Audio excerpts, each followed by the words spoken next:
Blessed are we, my banner bros, for we have received a great bounty from Tail Worlds. And let's give them a round of applause. Yay, Tail Worlds, more Bannerlord patch. And not only an awesome Bannerlord patch, but here in the patch, they talk about not only all this cool shit that's coming in, they got big plans moving forward. So Bannerlord is just getting started, folks. And this is what I told you. And let's take a moment to shout out to all the negative Nancys. Bannerlord's a dead game, and always coming in our forums and subreddits, right? They can't just go away. They got to come in and say things like, brilliant post, by the way, about Bannerlord's a broken game. No shit. You just figured that out, did you? To me, I'm kind of glad it's broken, because if this game ever becomes what it could be, that's how I die. BoboCon, I could never stop, dude. It's addicting enough as it is. Listen, this is the problem, Pokahoma gang, is that I love you. You know I love you. No one loves you like Pokahoma. You know that. Who's coming in here and making you have fun, right? That's what I'm doing. Getting to put a little smile on your face. Chuckles. But here's the thing. To get to my Oklahoma gang member, for each one of those I find, I have to wade through an ocean of the dumbest motherfuckers in all of motherfuckdom. It's my cross to bear, and I bear it with honor, because you're worth it, handsome. With those eyes and those shoulders, you kidding me, big guy? But I just, it costs, you know? Hey, but you should be doing tier lists. Could you put out a tier list? Jesus Christ, these kids. Oh, go a fucking way already. You know, we had a special someone write 3 paragraphs in one of my videos about it's a single player game, and you content creators for this game shouldn't be telling people they shouldn't play on Bannerlord. People should play what they want. And you know what? That person's gone from us forever now. Just go away. Okay, this is a Bannerlord channel for people that play on Bannerlord. If you're not a Bannerlord, kindly move along. That's as nice as I can say it. But they just can't go away without running their mouth. Thank God for the mute feature. And also, another great thing about this patch is it just fucked the video that I was just about to drop. Had an awesome campaign with an awesome movie and the whole shit coming to you Oklahoma style. But not now, because there's so much changed in here that I don't want to waste my awesome playthrough on things that aren't accurate. So this patch, let's get into it here. Now, remember, I was a good reader, not a great reader, but a pretty good reader when I was coming up. And what do you get as a reward for being a good reader in school? Well, you get put with all the bad readers because you got to help them, right? So there I am sitting next to little Tommy or whoever who's like, the dog and the cat. Yes, Jesus Christ, fella. We're going to be here all the way to recess if you don't start spitting out these pages. And so I have trauma from my childhood that prevents me from being able to be read to. I don't like it when people read shit to me, and I don't like to read shit to other people. So I just like to give little summaries of the big blocks of text. There's plenty of content creators that'll read this entire thing to you. And if you like it that way, they're happy to do it. Go find one, but you will not find them here. All of this paragraph right here is there's going to be more lords on the water. They're going to go further on the water. Also, they're changing the way that you interact with coastal and river villages. And so the lords will be able to resupply, and that's going to let them go further out. Biggest part here is the addition that coming in this beta, it's not in the beta now, but it's coming during the beta period. We're going to get Seaborne village raids. They have coastal village scenes here where you're going to come in from the water to raid. And one of the cool things they talked about here, and this was something I was really happy to see, is that these new raids from the water are only going to be able to occur from shallow draft ships. What I love about that is it gives them a specialty. I think the large ships with the big holds and all the ballistas and shit should be better on open water maybe, but you shouldn't be able to roll those to shore and hop out of them as quickly. So if you're going to do these new seaborne raiding on these coastal villages, you'll need shallow draft ships. You guys know me. I got a whole video on raiding and how to conduct raids. So dude, this is so exciting to hear about. What we all wanted was a little more naval incorporation into the campaign. And I can't think of anything more incorporated than Seaborne village raids. This is an extremely exciting feature. With the new scenes, it's going to look awesome. It's going to make for awesome movie scenes that I'm putting, stories I put together. Dude, come on.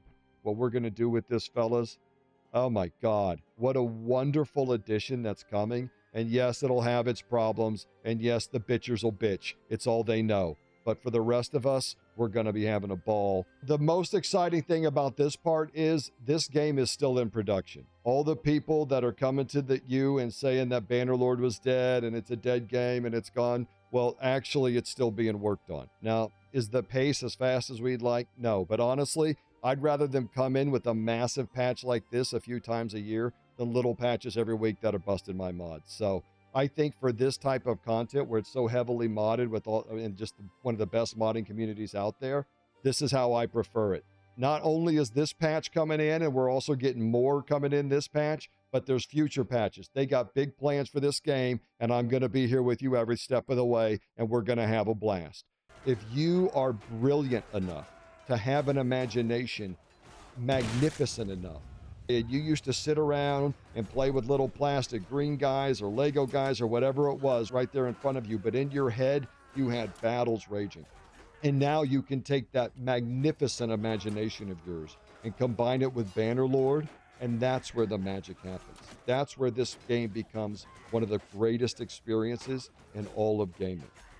Stop trying to explain yourself to tier-listed, min-max stat, cheesy strat motherfuckers. That's all it is to them. It's a bunch of tweaks and stats, and here's how I can fight 30 guys. Fuck them, okay? If you want to live a story, if you want to be immersed in another world, then you come play Bannerlord like us. If not, you can go back to your tier list. Jesus Christ, these guys. Coming to my channel telling me, you should do some tier lists. Ugh, God, make me fucking sick.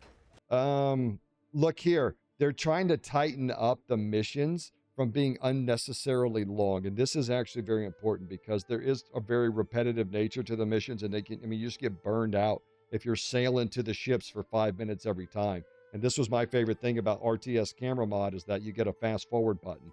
And it looks like they're looking into improving that. Also, on top of all the Warsails and AI changes so that there's more shit happening on the water, we got a bunch of changes to the base game, and they say, thank you for your patience and continued support for those of you who have it. This doesn't apply to people that bitch on the forums all the time.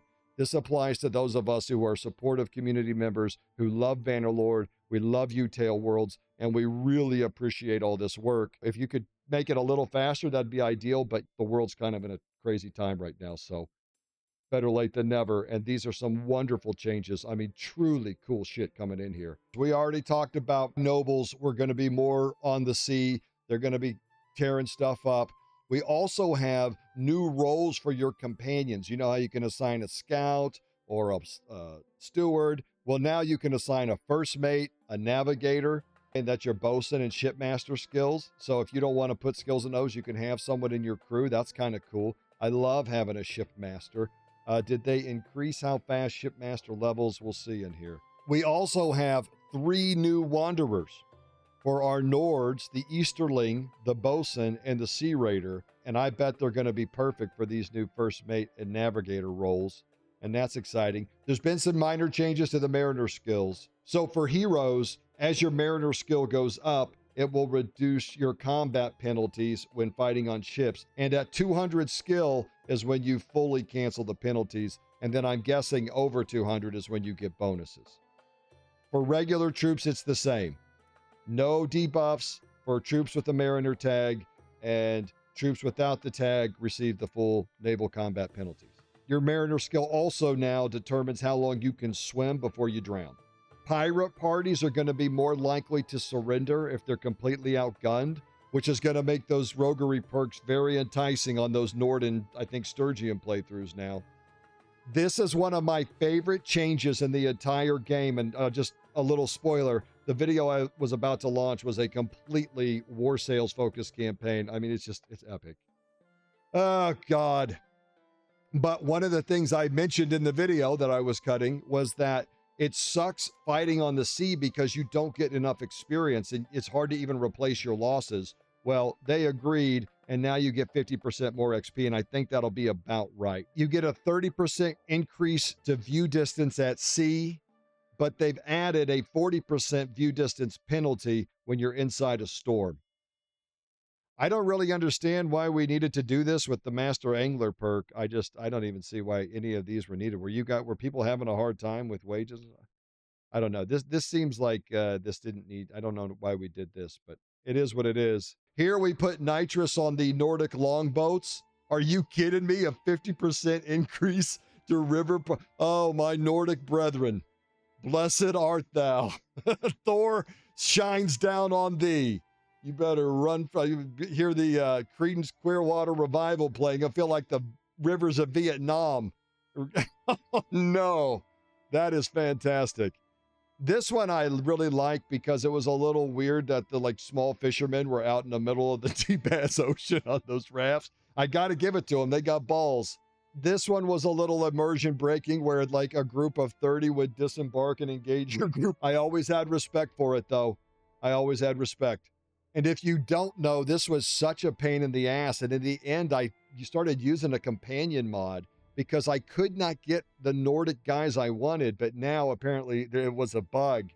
And I was like, God, I cannot find these Nordic followers anywhere. And I spent like half the game just trying to find, I was like, screw this. I went and downloaded this companion mod. It's fantastic. This is an amazing update. So they've added a system so that in those naval battles where you fight, but after you win that naval engagement, both of you still have ships and troops left.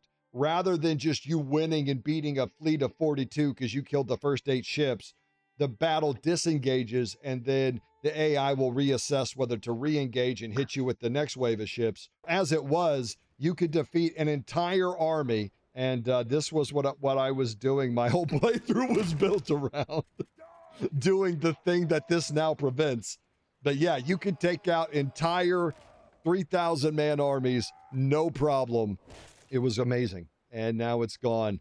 But no, this is needed, and this is fantastic. You'll actually probably still be able to do it, but at least this way you'll get those epic long-form battles, like those cool sea battles. I know the console bros don't get access to the beta, but for when this goes live is going to be such a great change. And basically what it does is it's going to wrap up those naval battles. Instead of you having to kill them down to the last man, pretty much once the ships are sunk, burnt, or critically undermanned. So once you get to a point where it's like, all right, there's 10% left, we can just call it.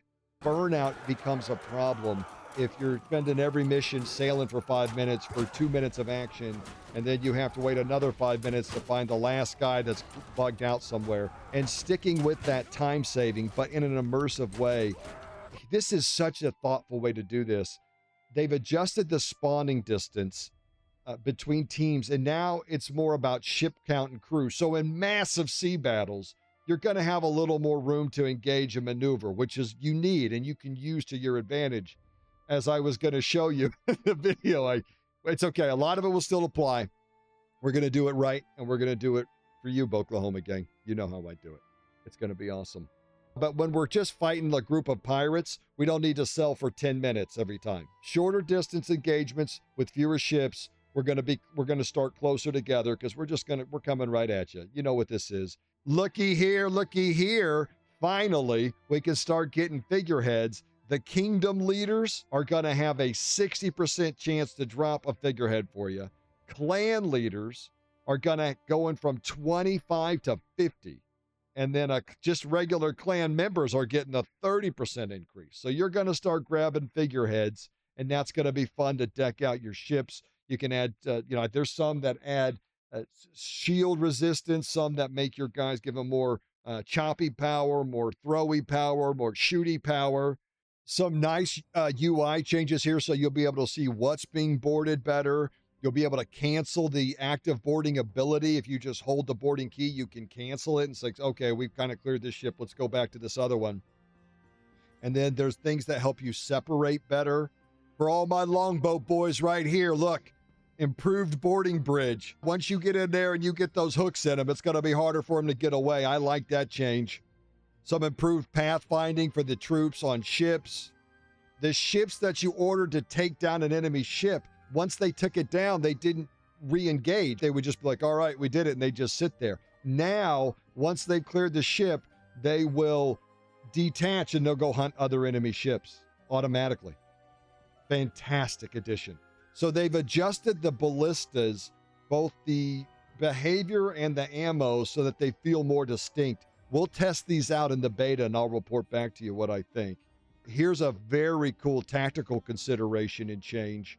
Ranged accuracy. So if you've got the crossbows and the bow troops slinging bolts and arrows through the sky, remember, now their accuracy decreases with the ship's movement. The more and the faster your ship is moving, the worse they're shooting.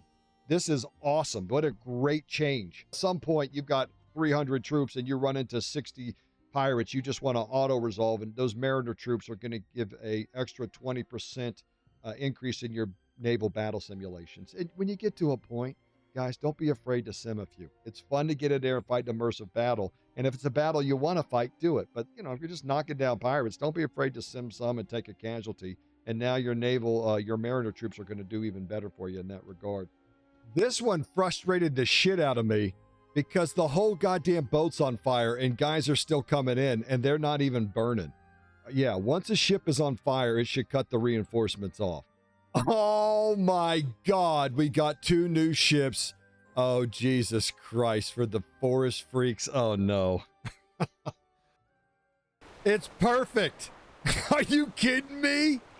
Oh, you put the river patrol down here, your little Scapari with their javelins, and your Fians up here pumping it out. How awesome. And it looks like it's for the river patrol. And what else are we see right here? Shallow draft, which means it's going to be perfect for those village raids. It's amazing. I'm so happy for you. And I can see the Vlandian mains having a good time on here too. With those Nadas pumping around. Pretty much, this is just a pretty badass. If you're wanting to do river patrols in anything that's not a Nordic longship, this is you right here. This is incredible. The Barlinger. Oh, what did I tell you? It's perfect for the river patrol. Look at this. Oh my God, it's beautiful. You still do see a little of the water coming through on the ships, but it's definitely much better. Not quite as submarine-ish as it was. And you can see we started out a lot closer. That's better, guys. Much better. Well, since we're already here, let's go ahead and take it for a spin and check out the new... These are such incredible changes. Wait till you see all the nice UI improvements. There's a nice indicator. Oh, look at that, a grappling indicator. We're coming in. All right, there it is. Let's get these things going out. Look at my boys wrecking. Dude, look at this thing. It's perfect. It's perfect. Oh, I can see you having a lot of fun with this, Bannerlord. Careful now. This is where it gets real dangerous. Yes. Let's see how we can upgrade this Barlinger here. We can put the large arrow and javelin crates, give it some more ore power. The sails, what we got? We can put the different shields on it. Whichever version you like. And then look, we can put any of these on here. And remember, they're supposed to be a little more distinguished between the different types now. So we'll have to try them all out, and then figureheads are coming in. That is a freaking amazing ship. The shallow draft makes it a dream. Very excited for all the ranged units that are going to become more OP on the sea. What have you done, Tail Worlds? Dude, the rivers of Britannia are going to run red. You hear me? And then we also have this Nord Battle Gnar. Oh, it's girthy. I like it. Call this the Sea Stubby. What is it? It's the Battle Gnar, the Houndfish. That's great. Let's see, we got the... oh, look, you can even put a ballista on it. That's cool. So you could use maybe the long ships to throw the Vikings on, and these guys are coming into board. And the Hound ship, maybe you put all your archers on with the ballista to go around supporting fire.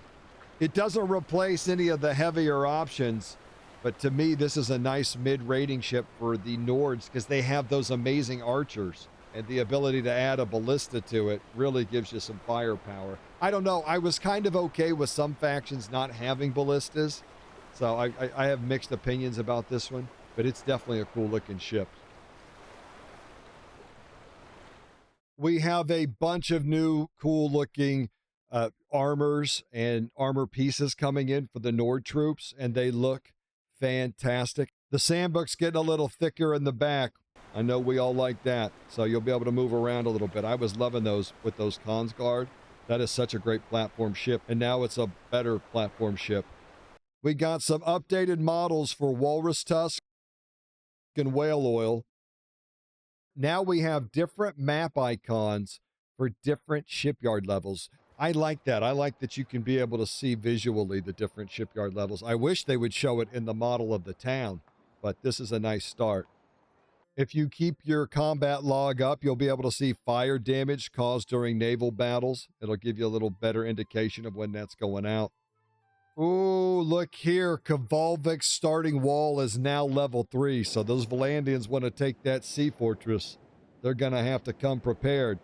Okay, that's the Warsail changes. Now we're getting into the Bannerlord changes. I told you there was a lot of shit in here. I'm trying to go fast. Let's keep it going. Here we have some tuning to the AI army creation, which they're going to build bigger armies and use them more effectively.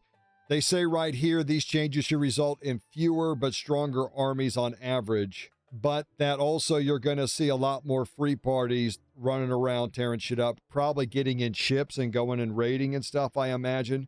The big thing here with the reworked army AI is that you'll see they will now disband after 2 days if they can't take the settlement. If they're not big enough to besiege the settlement, they won't waste their time. They'll disband, and those lords will be back in the pool so they can make an army maybe to defend better. And that's so what this is supposed to do is reduce the constant change of ownership. You know, we take a castle, then they take it back, and when they take it back, and you just get that ping pong that sucks. We've got a bunch of diplomacy changes. Kingdoms that do not share direct neighboring settlements will be less likely to declare war on each other. Here's an interesting change. Owning a settlement of another faction's culture is now treated as a hostile occupation, which of course it would be. And it's cool that this is showing up now in the diplomacy, you know, in the weights of how the AI is making its decision. That's great. Here's an interesting change to trade agreements. They can now only be formed between neighboring kingdoms. And these are all the factors that are going to weigh into whether you can even get that trade agreement in the first place. Plus, they've improved how trade agreements generate income. And now when caravans and convoys hit your towns from, you know, those whatever factions you've got trade agreements with, it's going to generate extra gold for the kingdom. And that's going to get passed around to everybody in it, all the nobles. Who was calling for roguery builds back before it was cool? You know who. And we get some nice changes. I told you this new stealth system needed some more work, and here it gets some. We get a whole bunch of adjustments, making it harder to sneak around, maybe a little more interactive. We'll check it out. I don't know. You'll remember the hideout stealth mission really wasn't worth it. It was better just go in there and assault. Well, look at these changes. First off, you no longer have to go kill all the sentries. Now you can trigger the fight phase without killing anyone if you're sneaky enough. So you can just get right to it. And there's actually a roguery bonus for reaching the hideout campfire if you don't kill or alert any sentries. This was the change I begged for. You can no longer hold Alt and read the minds of all the bad guys. That was the dumbest shit. And I said, this has got to go. And here it goes. And look, now when you send your troops in to clear a hideout, it's going to be based on a chance. And it's going to be influenced by, not completely determined. I bet the number one determining factor is just how big your party is. But it's going to be influenced by your tactics and roguery skills. And on success, the hideout's going to be cleared, but you don't get shit for clearing it. So it's not even going to be guaranteed. I don't know if I like this change. We'll see. For all my barbarians that just like to use that assault option, now the only loot you're going to get are going to be from the defeated enemies. But for all my roguery family, you're going to get additional loot. You're going to see more bandit troops in the hideout assaults. And they also fixed that damn bug where you clear a whole hideout and hardly anyone would get any XP. As we continue to add things to the game, I would like to see them add where you can take over hideouts. And before everyone links me 50 fucking mods, I know there's mods that do it. I'm talking about adding it to the base game for our console bros. We got some new variants of armor pieces here. And here's a nice change to the scenes where they've refined the lighting balance, because that sun flare could blow you away sometimes. And I mean, you could hardly see anything. And then the harsh cloud shadows. I like that. These are some good changes, I think. And there were overly dark enclosed areas. Some of those sieges, it's like, dude, can someone light a damn torch, fellas? I'm out here catapulting, shooting. Come on now. It was just way too dark. And so these overly dark enclosed areas should be getting some lighting, and they needed that. We've reverted the survival changes from the old Bannerlord so that troops are more likely to be wounded instead of killed. I don't know how I feel about this, but we'll see.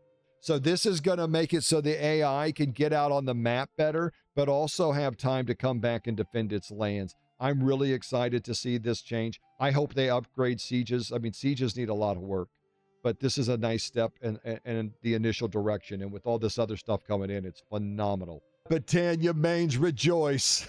Oh no, my Kuzate Khanate, what happened? Default cavalry bonus gone from auto resolve. Rest in peace, Blandia and Kazate mains. We mourn together, my cavalry bros. Improved range siege weapon AI. Yeah, we'll see. Let me tell you how frustrated I was in this last playthrough. I've got fire pots, and they won't even shoot them at the giant siege towers. They'd rather shoot them at the 3 archers behind us. Don't get me started. This better be improved. Okay, so this is one of my favorite changes here, that if a besieging army sieges your walls and they're defeated, you don't conquer the whole army. They fall back, and they may come back at you once they're restocked and resupplied. I love that. It's just this war of attrition. As it was, if they failed, you conquered the whole army. You got all that loot. It was just too powerful. But boy, it made it worth the risk, because if you did survive, that won you the campaign. You broke one of those 2,000 man armies, remember? And now look, the AI is going to reconsider retreating. It might just heal up and come back at you. These are great. God, I am so excited to get in. We're going to do a playthrough. That's what's coming at you. The moment I get done with this and I get this out, I'm starting a playthrough. Just a whole bunch of tuning to make the AI make better decisions when it comes to siege and siege defense. If you've been playing, you know that this needed to get worked up. This change is so exciting. So on the campaign map, when you're running around with your little war band, larger parties are going to be able to be spotted from farther away. So massive armies and navies incoming are going to be able... How cool is that? Smaller parties, you got to get closer to before becoming visible. And the ones in the forests are going to be harder to detect. So that early game... Be careful going in that forest. Those forest bandits might get on you before. Oh no, that is great. It is immersive. It is fun. Fantastic change. So excited about this one. And let's throw another great change on the Barbie here. Clan members can hold up to 2 party roles. I can be your steward and your scout. I can be your shipmaster and your bosun. Come on now. You ain't excited about that? Yes, you are. I am. I'm going to assume also that in here we've addressed the people spawning without their armor. I'm hoping to see that got changed. For those of you that don't have Party AI mod, this is going to be a fantastic change. Where your clan parties kept donating troops to garrison. So obnoxious. They'll only do it now if they're part of the conquering siege. Here's another one that was super annoying, is that defeated nobles and companions will no longer spawn in foreign settlements. God, that was so frustrating when your caravan was all the way across the map. So now they'll come back home. There's going to be a ton of UI changes. I'll go through all this kind of stuff in my playthrough as I come across it. I'm not going to cover it here. Oh man, here's another big change. Players can no longer recruit from villages that they're at war with. Oh, that is great. I love that. I've always felt it stupid that you could just walk into town and recruit all the military-age men you want and turn them into the elite troops of that faction. If you're not part of that faction, you shouldn't even be able to upgrade to their troops, in my opinion. You should, I mean, this should be like tier 3 militia, and then you should become a mercenary, and there should be a mercenary tree. And then if you join a faction, you should have access to their troops. We've got some reworks to horse stats so that now they've on par with their respective tiers. We'll see what that means. I'm interested to see what the Storm Chargers do. Uh-oh, my Vlandia mains. Oh, this is so exciting. We get combat changes. Yay. So all the melee units do better at picking targets. The spearmen are going to do better against mounted units, and the cavalry is doing better as well. Disabled staggering of archers readying their weapons when approached by mounts. This is horrifying.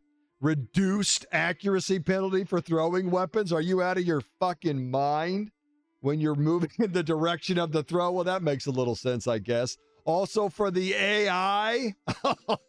No. Dude, did they not reduce the number of javelins? Please tell me we got a reduction in throw weapons, because if we got improved throwing, plus this is going to be insane. AI troops will now use throwing weapons while running. Oh, that is a phenomenal. That's okay. Okay. I can see what's about to happen here. Uh-oh. Someone's about to stay up too late. I can feel it. I can feel that Bannerlord in my bones. I'm going to break this patch up into powder and be taking it off the toilet in my bathroom. You hear me? 3 in the morning.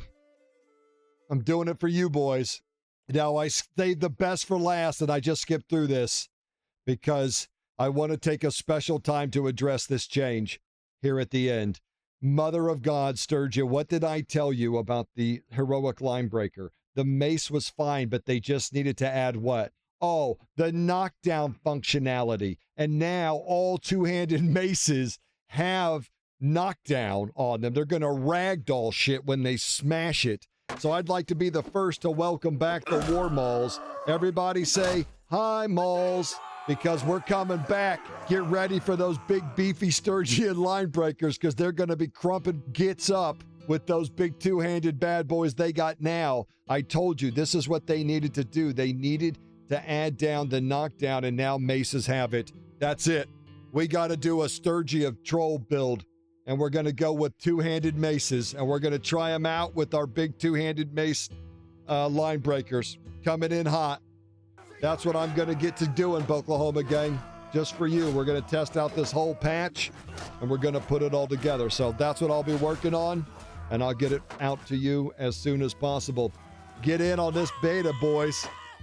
Want to give a special shout out to Tail Worlds. These are some phenomenal changes. I'm going to dive into this, and I'll give you all of my feedback, the good, the bad, the ugly. Praise be, Bannerlords. To my Britannia freaks, get it on those new ships, baby. You deserve them. And to my Sturgia boys right here, and the throwing changes, and to all the cavalry boys, it was fun while it lasted. Now we have to deal with the lessers more, I guess. But we're going to be all right. I promise you that. BoboCon's going to show you the way. Before I do any more story guides, I'm going to be performing. I'll probably just be doing playthroughs until the beta goes live and we know exactly where we settle before I start doing any more story guides, because I like them to be as up-to-date as possible. But we'll be doing beta playthroughs, and once they add in the sea raids, the village sea raids, come on. Oh, God, I'm going to die. This game, dude. How exciting. Isn't it scary what this game could be? I mean, really? For those of you who love it like me, isn't it just horrifying? And here they go, making it better with another patch. Outstanding job, Tail Worlds. I'll be in here, boys, tearing it up. I'll talk to you soon. Oklahoma out.